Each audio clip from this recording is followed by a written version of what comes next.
You don't want to use more than 1 liter of liquids, and it comes with a spare fuse and a magnetic stirrer.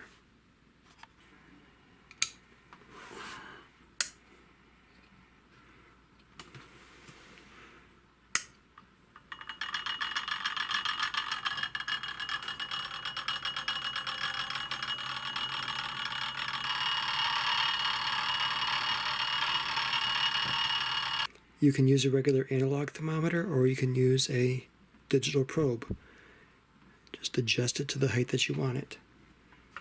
When working with a hot plate, it's important to note that the temperature range is the hot plate itself.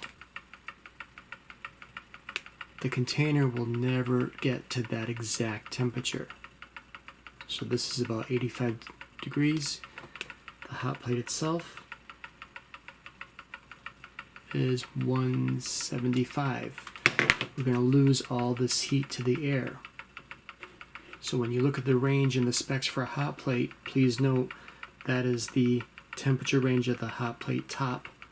It's not necessarily what's going to go into the beaker.